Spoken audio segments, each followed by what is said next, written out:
honor to be part of this gathering. We have industry leaders and metals and mining experts here. Thank you, SAP, for having us here. So in the next 20 minutes or so, we will try and take you through what we are doing at ArcelorMittal Nippon Steel. We have a small clip, a 4-minute video. So I'll request the organizers to play it for us. This will give you an understanding of the organization and the plans that we are living in an age of remarkable progress. And India, a $5 trillion economy in the making, charts an unprecedented growth trajectory. The emergence of a new India is fueled by technology and the materials that go into its making. Steel is one of the few materials that is completely reusable and recyclable, enabling it to power the circular economy of the future. However, it must evolve and become smarter and increasingly sustainable. As a joint venture between the world's leading steel manufacturers, ArcelorMittal and Nippon Steel, we at AMNS India have an inherent stake and clear responsibility in its transformation. It is therefore our goal to help build a better world with smarter steels.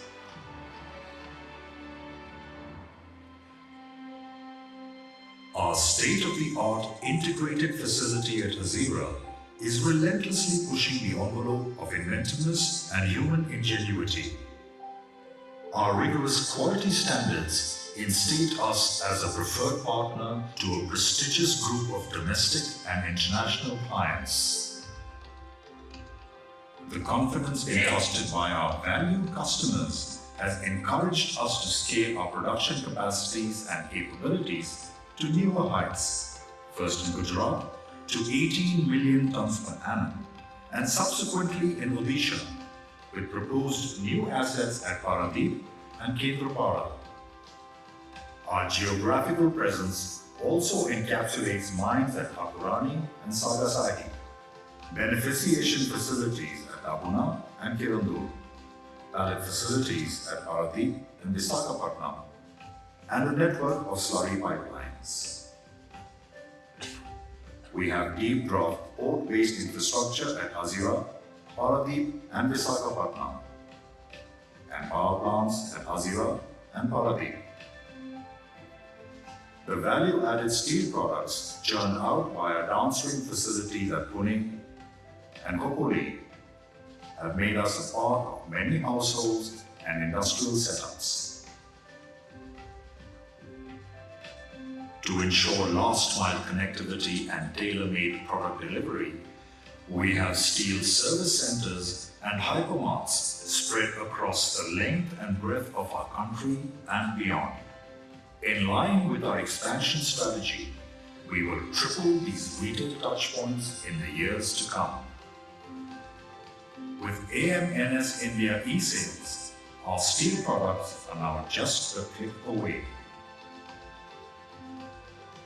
With a wide range of exclusive products, we serve an array of contemporary industries.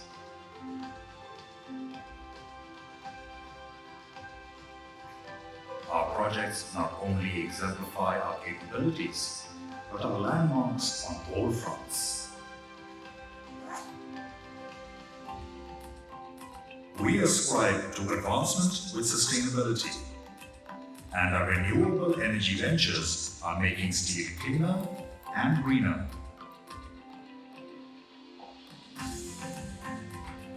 We will continue to push boundaries to reduce the carbon footprint of steel through innovation and technology. We are inspired by ArcelorMittal's X-Carb program and Nippon Steel's Green Transformation Initiative, and stand in alignment with India's vision to be carbon neutral by 2070. We foster a culture of innovation by placing research and development at the heart of our operations. We have embraced the industrial Internet of Things, employed artificial intelligence and deep learning, and automated ourselves at multiple levels using robotics and camera-based tracking modules. We have some of the best and brightest people in the business.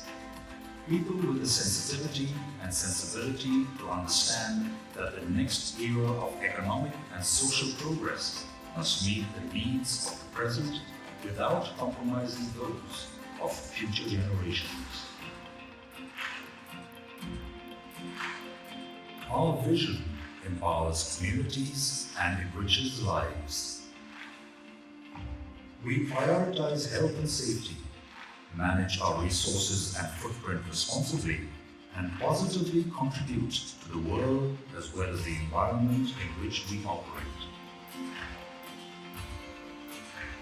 While it's gratifying to realize how we touch millions of lives across the country, there's always scope for more. We are driven by an entrepreneurial spirit and a passion for excellence. We see opportunity in every challenge. We are endlessly creative, consistently excellent, forever dynamic, and always collaborative. Our pursuit of diversity and inclusion is relentless.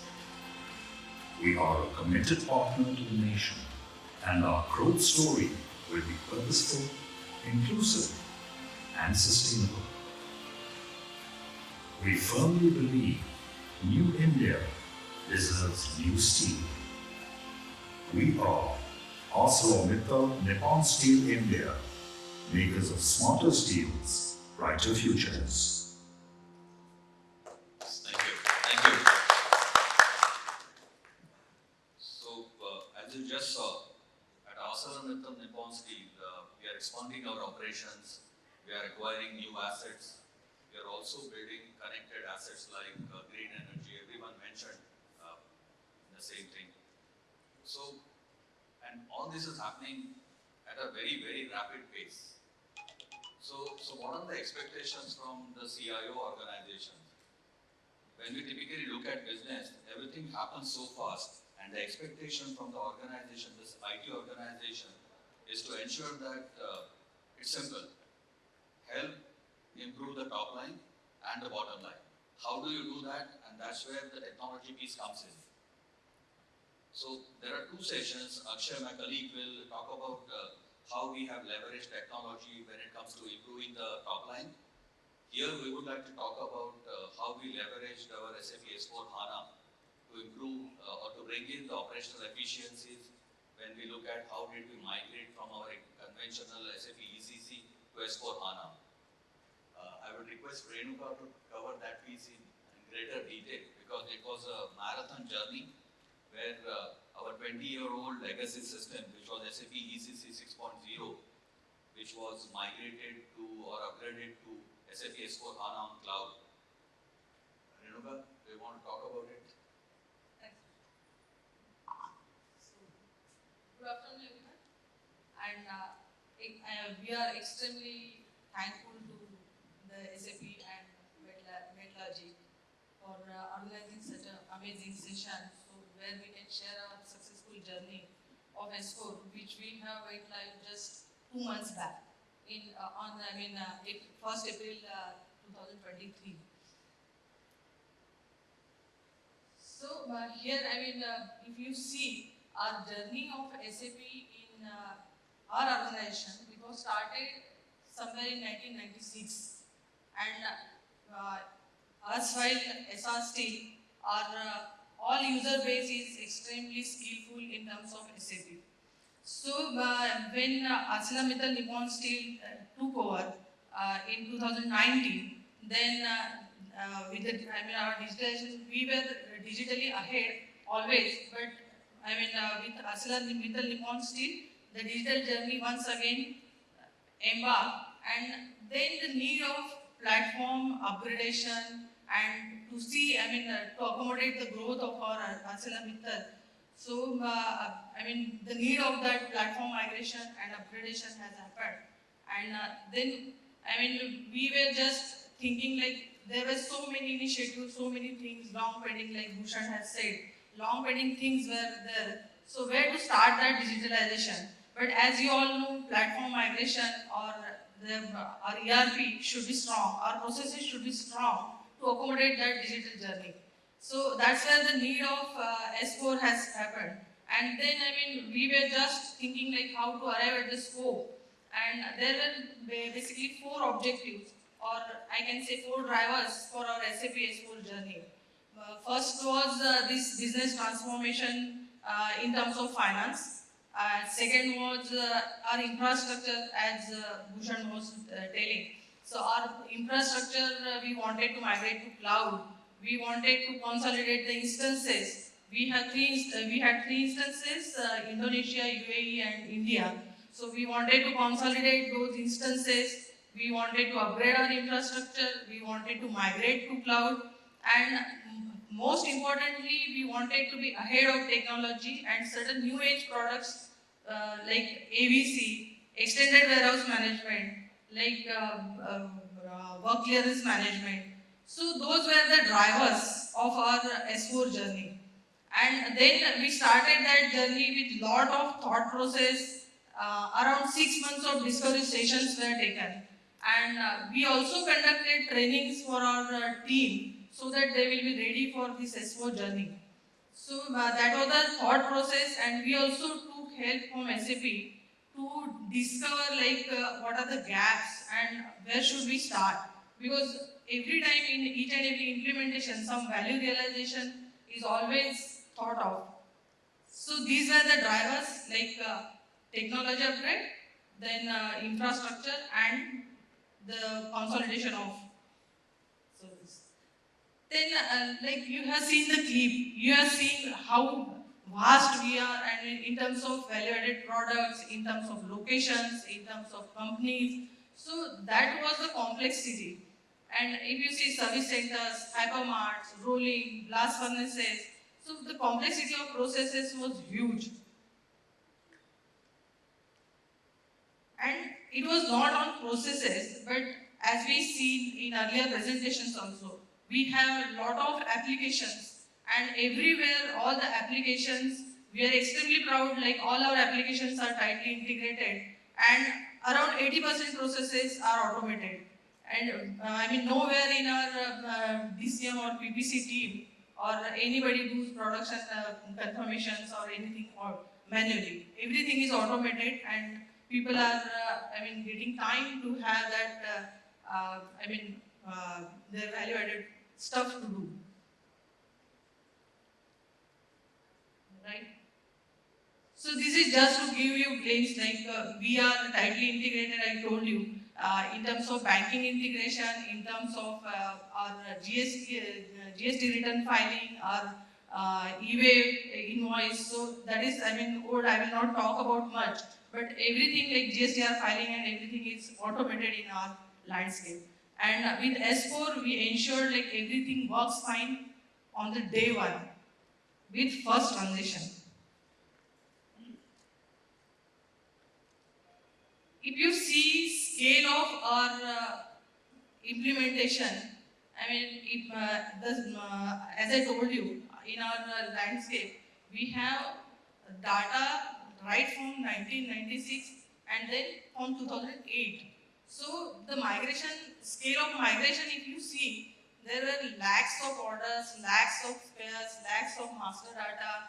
So that, I mean, volume is huge.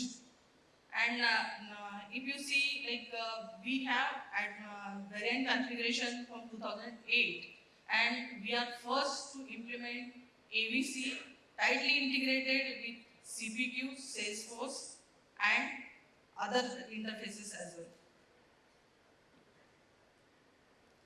So, I mean, I talked about scale, I talked about challenges, I talked about how we arrived at scope. But then, I mean, how we achieved that, that was extremely difficult part. But it took us a lot of effort to have, I mean, the strategy defined, like how we can go ahead with that. So lot of challenges came when we started our journey of implementation. The first and foremost challenge was in terms of product. Because as I told you, we started with AVC and in front of SAP, I take that liberty to tell, like we faced lot of challenges in AVC product.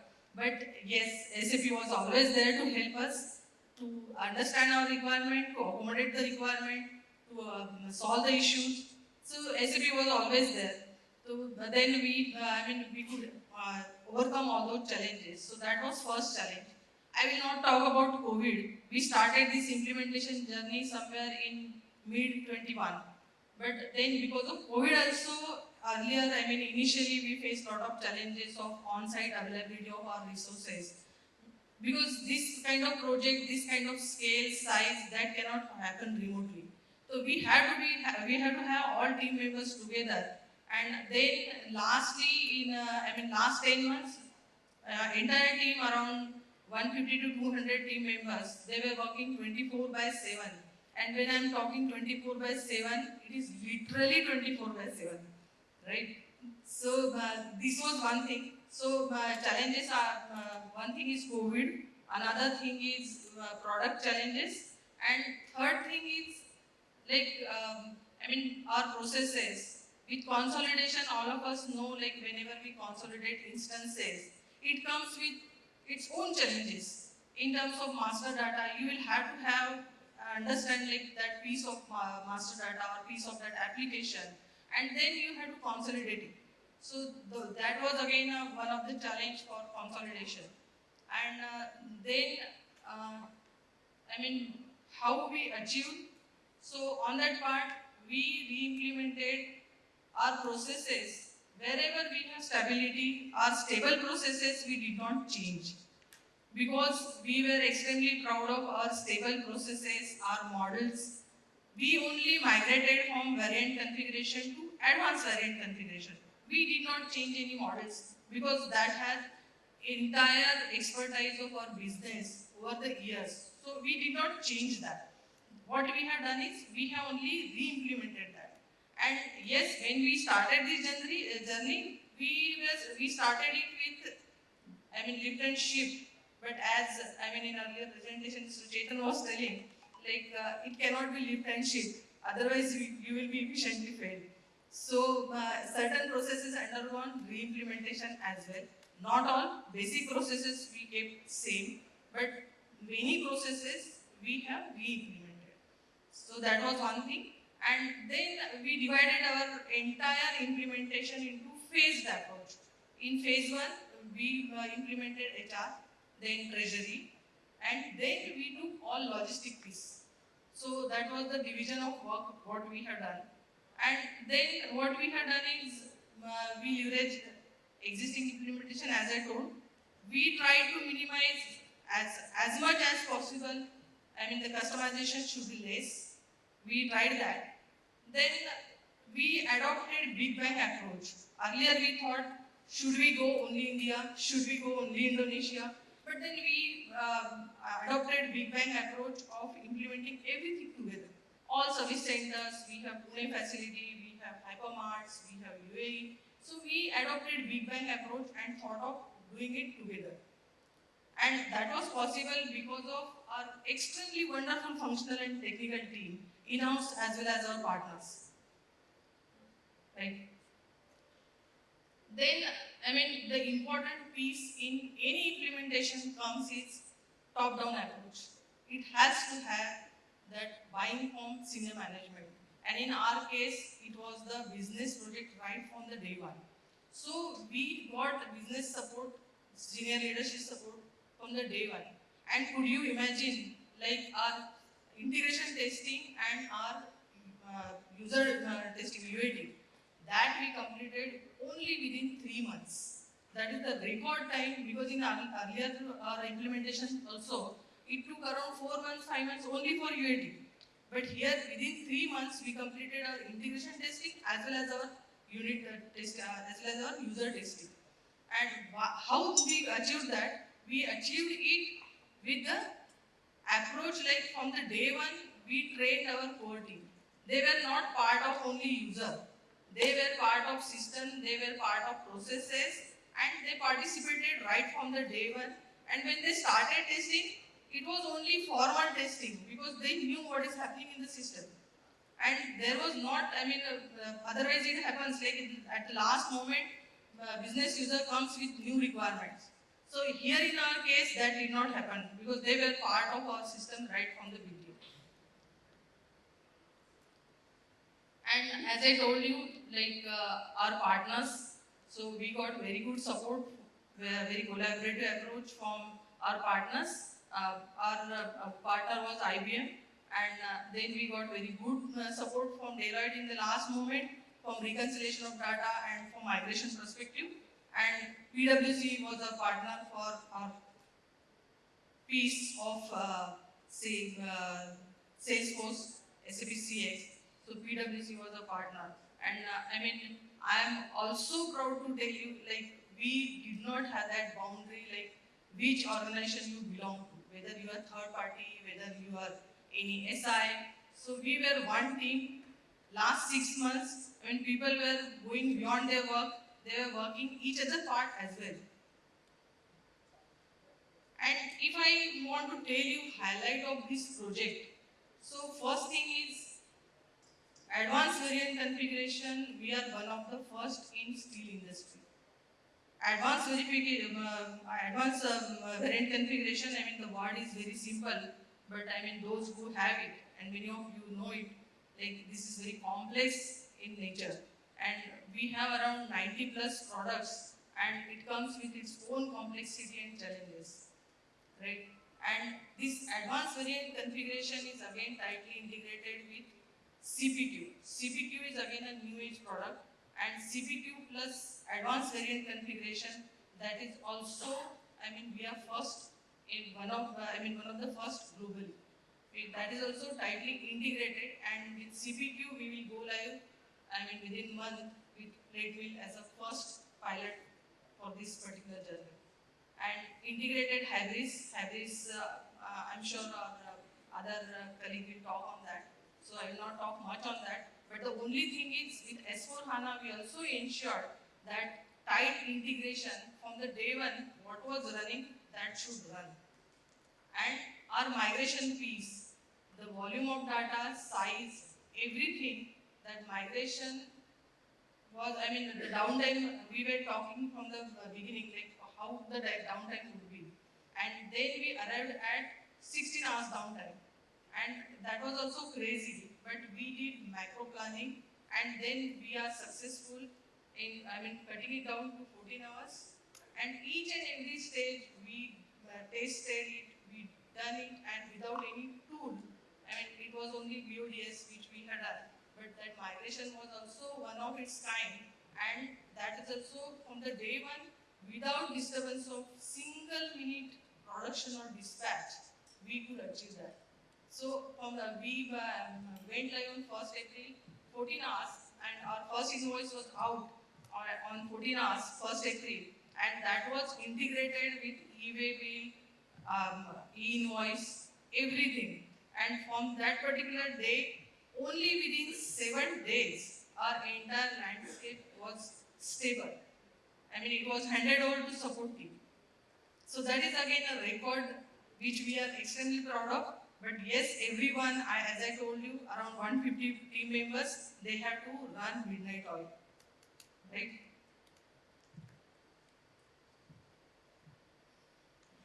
So as I told you, if I talk about achievement, should you like? Okay, so achievements, as I told you, we are the world's first integrated steel mill in terms of ABC, Hybris, Salesforce, CPQ.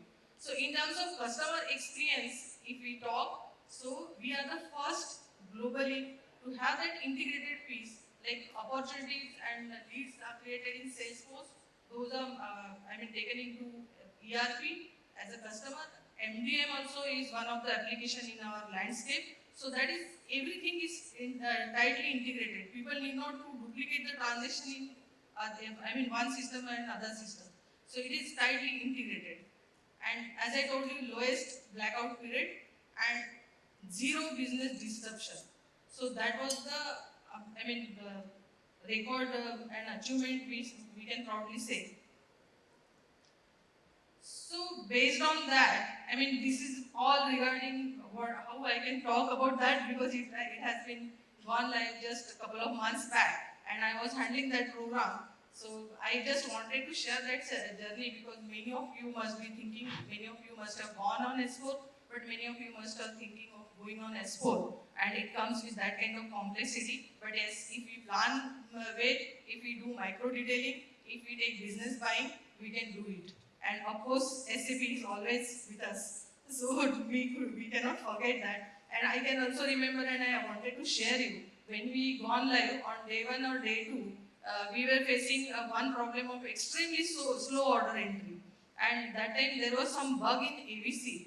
But Stephen and, both the Stephens are here, Vimal is here, and Peter. So, and Conrad I should mention. So they literally, they were working 2-3 days without, going for single hour break. So that was the help we got from SAP. So if we plan it well, then everything happens, and that is the success story which we are extremely proud of, and it will always remain in history of AMS, right? So based on that, we have a lot of digital journey. Bhushan can talk on that. Sure. But Thanks, Renuka. So this engagement was unique in many ways. We will not go into the details, but two things. One is what it has given us is an ability to track right from inquiry to execution, shop floor execution, as well as dispatches to the customer. This is something that we wanted to ensure. We were able to achieve that.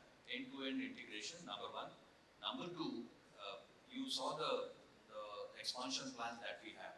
When it comes to acquiring new assets, one of the key expectations from the IT organization is to get it going up and running, have this integration done completely within a record time.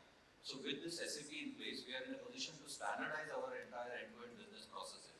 Not just the business process, but the architecture as well. That is the second thing. And I cannot, again, going back to what Renuka said, the support that was extended by SAP's team, it was kind of co-innovation. When we look at the advanced variant configurator, the SAP solution team was actually working with our team to accommodate the requirements that were coming in from business during the cutover phase. So thanks a lot for all your support. So with this, what we have as part of phase 2 and phase 3 or release 1, release 2 is the continuation of our digital transformation journey, which we are also looking at BTP and analytics as one of the next targets. And I think that is about it. So thanks a lot, SAP and the partners. It was a wonderful journey. Thank you very much.